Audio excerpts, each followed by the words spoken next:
এখানেও বেশ কিছু মাছ রয়েছে। এগুলো কি মাছ ভাই? এগুলো মিক্স।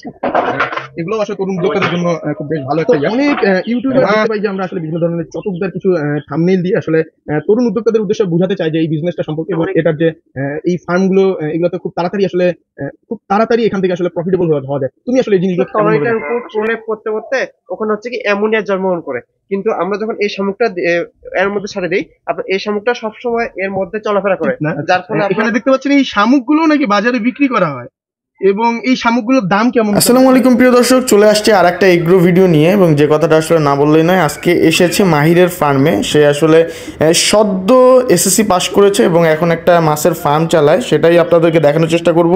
আসসালামু আলাইকুম প্রিয় দর্শক, আজকে চলে এসেছি দিনাজপুরের রামনগর নামক একটা স্থানে এবং এই রামনগরে এক ছোট্ট উদ্যোক্তার কাছে এসেছি এবং আমি আপনাদেরকে দেখানোর চেষ্টা করব এই উদ্যোক্তা কিভাবে এই মোবাইল নিয়ে খেলার বয়সে এই নিজের শ্রমকে কাজে লাগিয়ে এই একটা রঙিন মাছের খামার গড়ে তুলেছে। সেই রঙিন মাছের খামার থেকে সে আসলে একজন সফল উদ্যোক্তা হিসেবে তৈরি হয়েছে এবং এখানকার যত শত শত হাজার হাজার যে ছোট ছোট উদ্যোক্তা রয়েছেন তাদের আসলে একজন আইডল হিসেবে নিজেকে তৈরি করেছেন। সেই রকমই একটা উদ্যোক্তার বাসায় আমি এসেছি এবং দেখতেই পাচ্ছেন এখানে একটা রঙিন মাছের খামার রয়েছে এবং আমি রয়েছে টাইম রেজা। আপনাদেরকে দেখাবো, আপনাদেরকে শোনাবো সেই উদ্যোক্তার গল্প এবং শুধু শোনাবো না, আপনাদের দেখানোর চেষ্টা করব এই উদ্যোক্তা, এই তরুণ উদ্যোক্তা কিভাবে এই সফল উদ্যোক্তায় পরিণত হলো, সেই গল্পগুলো বলার চেষ্টা করব। তো চলুন শুরু করা যাক আজকের একটা নতুন ব্র্যান্ড নিউ ভিডিও। এই মাছগুলো আপনারা প্রথমত যারা নতুন উদ্যোক্তা আছে তাদের জন্য একটা প্লাস তো হচ্ছে কি, এই মাছটা আপনার প্রোডাকশনের কোনো ঝামেলা নাই। আপনি ডিরেক্ট একটু পানির মধ্যে রেখে দিবেন এবং আপনি পানিতে ভালো মতো মাছের পরিবেশটা অ্যাডজাস্ট করবেন, আর এরা হচ্ছে কি ডিরেক্ট বাচ্চাতে, যার ফলে আপনার প্রোডাকশন কোনো এক্সট্রা ঝামেলা নাই। আচ্ছা আচ্ছা, তা আমরা একটু সামনের দিকে যাই। আসো, দেখতেই পাচ্ছেন ছোট ছোট ড্রাম কেটে কিভাবে আসলে এগুলোকে বলা হয় মূলত আইবিসি ট্যাঙ্ক, এবং এই আইবিসি ট্যাঙ্ক এখানেও এই মাছগুলোকে কি বলা হয়? এগুলো হচ্ছে রেটেল পার্সিয়ান কপি। আচ্ছা আচ্ছা আচ্ছা, মাশাআল্লাহ মাশাআল্লাহ, কি সুন্দর। এখানে এগুলো শামুক দেখতে পাচ্ছি মাহির, এই শামুকগুলো কিসের? এগুলো হচ্ছে মেইনলি আপেল শামুক। এগুলো হচ্ছে একুরিয়ামের একটি শামুকের প্রজাতি। এবং এই শামুকের কয়েকটা গুণ রয়েছে। প্রথমত হচ্ছে কি, মাছের যে মলাটা, মাছের এই মলাটা অনেক ক্ষেত্রে এই শামুকটা খাবার হিসেবে পরিষ্কার। তুমি আসলে এইগুলো কি কি খাবারের জন্য, মানে ওই ময়লাগুলো পরিষ্কার করার জন্য এখানে রেখেছো? জি জি, এই শামুকটাকে রাখছি মেইনলি মাছের যে বিষ্ঠাটা, এটা ম্যাক্সিমাম পরিষ্কার করার জন্য। আর তাছাড়া এই শামুকের সবচেয়ে বড় একটা ভূমিকা হচ্ছে কি, নিচে যে মাছের যে এক কথায় মাছের যে পরিশিষ্ট যেটা উচ্ছিষ্ট অংশ, এটাকে নিচে তলানি হিসেবে গ্রহণ থাকে এবং আস্তে আস্তে তলানিটার উপর প্রলেপ করতে করতে ওখানে হচ্ছে কি অ্যামোনিয়া জন্মগ্রহণ করে। কিন্তু আমরা যখন এই শামুকটা এর মধ্যে ছাড়ে দিই, আপনার এই শামুকটা সবসময় এর মধ্যে চলাফেরা করে, যার ফলে আপনার যে তলানিটা পড়ে থাকে এই তলানিটা আপনার সবসময় স্থির থাকে না এবং অ্যামোনিয়া জন্মগ্রহণ করতে পারে না। এই জন্য আর কি এই প্রতিটা ট্যাঙ্কে আমরা আপেল শামুক ইউজ করি। আর এই শামুকগুলোকে আমরা আমাদের অ্যাকুরিয়ামে ব্যবহার করতে পারি? জি, এগুলো মেইনলি অ্যাকুরিয়ামের শামুক এবং এগুলোর ভালো একটা বাজার দর রয়েছে। আসলে এইগুলো পানিতে আসলে সরাসরি হাত দেওয়াটা উচিত না। এখানে দেখতে পাচ্ছেন এই শামুকগুলো নাকি বাজারে বিক্রি করা হয় এবং এই শামুকগুলোর দাম কেমন হতে পারে ভাই? এগুলো ভাইয়া প্রতি পিস আমরা 15 থেকে 30 টাকা পর্যন্ত পিস বিক্রি করি আর কি। পাইকারি এবং খুচরা দুটো রেট রয়েছে আমাদের। আচ্ছা আচ্ছা আচ্ছা, এসে বিক্রি করি। এবং এই শামুকগুলো কেমন ভাবে মানে এখানে তোমার বংশ বিস্তার করে কিভাবে? শামুকটার বংশ বিস্তার মেইনলি বর্ষাকালে এগুলো ডিম দেয়। এবং এগুলো কি অটোমেটিক করতে হয় নাকি আবার তোমার কোনো কিছু করে? এগুলো তোমার কিছু করতে হয় না, জাস্ট আপনি শামুক রাখি দিবেন 4 থেকে 5 পিস সর্বনিম্ন। এই 4 থেকে 5 পিস শামুক আস্তে আস্তে যখন ম্যাচিউর সাইজ চলে আসবে তখন আপনারা দেখবেন যে ডিম দেবে এবং ডিম থেকে ইজিলি বাচ্চা হবে নিজে নিজে থেকে। এই শামুকগুলো চাষ করে এবং খুবই কম, মানে এখানে কোনো অর্থ কোনো শ্রমও দিতে হয় না, 4-5টা শামুক থেকে মানে ইজিলি এবং নিজে নিজেই তারা আসলে একটা প্রোডাকশনে তৈরি করে ফেলে। এটা আসলে 4 থেকে 5টা শামুক ইজিলি এক সিজনে করতে পারবেন। আচ্ছা, আর শামুকটা আমাদের জন্য প্লাস পয়েন্ট এই কারণে, কারণ শামুকের আমাদের কোনো খরচ নাই, কারণ শামুকের কোনো খাবার দিতে হয় না। প্লাস এই শামুকটা আমাদের পানি ফ্রেশ রাখতে অনেক বড় একটা ভূমিকা পালন করে। মানে চাষিদের জন্য এই একের ভিতর সব। আসলে এই শামুক চাষ করে একে তো মাহির অনেক এখানে ইনকামও করছে, প্লাস পানিও পরিষ্কার রাখছে। দেখতেই পাচ্ছেন যে তার পানিটা আসলে নিচের যে ব্যাকগ্রাউন্ড সবুজ আর উপরে যেহেতু গাছগাছালি রয়েছে, এই গাছগাছালির জন্য আসলে এই সবুজটা মনে হচ্ছে পানিটা, কিন্তু পানি কিন্তু খুবই পরিষ্কার।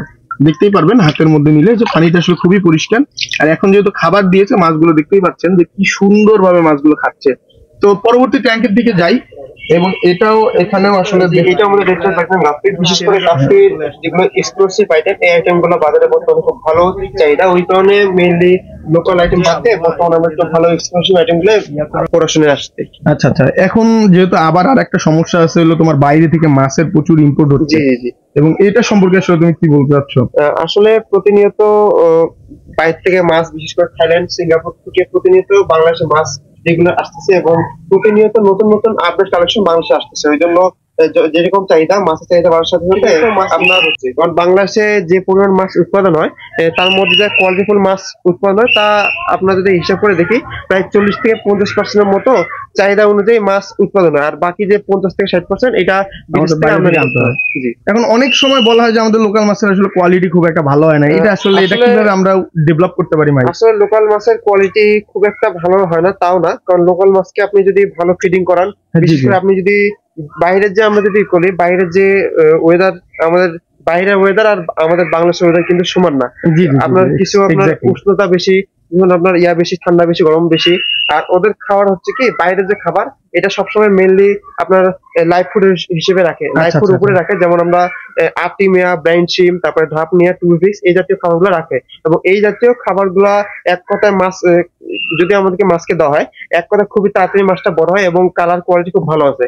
কিন্তু বাংলাদেশের যে বাংলাদেশের আপনি যদি এইসব লাইভ ফুড দিয়ে টোটালি মাছ পড়াশোনা করতে চান এবং মাছটাকে বড় করতে চান, দেখবেন যে আপনার কস্টিং অনেক বেশি আসবে, যার ফলে আপনার মাছটা খুব একটা ভালো লাভ করতে পারবেন না। ওই জন্য আর কি আমাদের এরকম দানা খাবারে মাছটা বড় করতে হয়।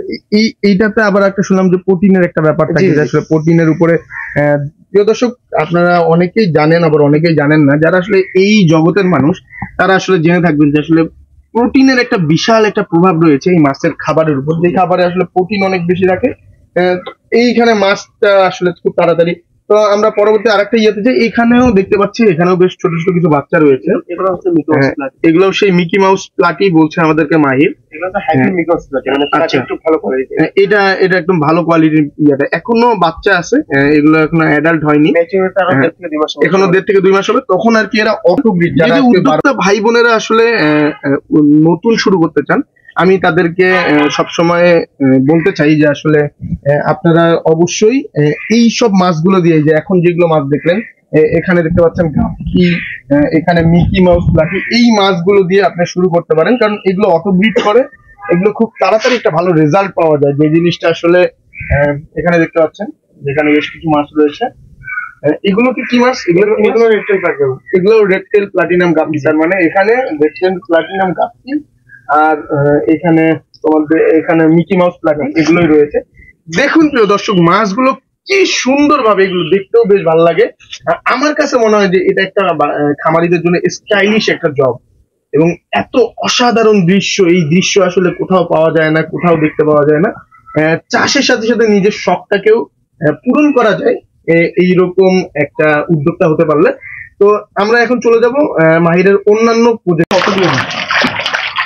মাশাআল্লাহ মাশাআল্লাহ, প্রিয় দর্শক দেখতেই পাচ্ছেন এখানে মাছের কি অবস্থা, পানিতে একটু হয়তো ঘোলা হয়ে গেছে। এবং এগুলো কি মাহিরের ব্রুট ফিশ? এগুলো আসলে আমার ব্রুট ফিশ না, আসলে যারা নতুন উদ্যোক্তা আছে, নতুন উদ্যোক্তারা আপনার যারা পড়াশোনা আসতে চাচ্ছে, মানে এখান থেকে রেডি মাছ থেকে পড়াশোনা করবে, তাদের জন্য আজকে এই মাছগুলো রেডি করা। আচ্ছা আচ্ছা আচ্ছা আচ্ছা।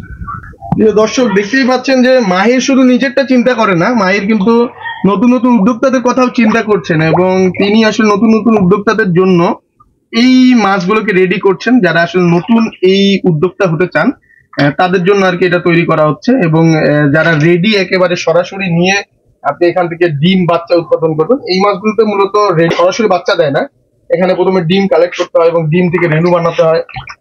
সো আপনারা চাইলে এখান থেকে আসলে মাহিরের সাথে যোগাযোগ করতে পারেন। আমি এই ভিডিওর শেষের দিকে এবং ডিসক্রিপশন বক্সে মাহিরের নাম্বার এবং এখানকার যে ইনফরমেশন যা যা লাগে, যারা আপনারা যাতে মাহিরের সাথে দেখা করতে পারেন বা কথা বলতে পারেন, এরকম আমি কিছু ডিটেলস দিয়ে দিবনি।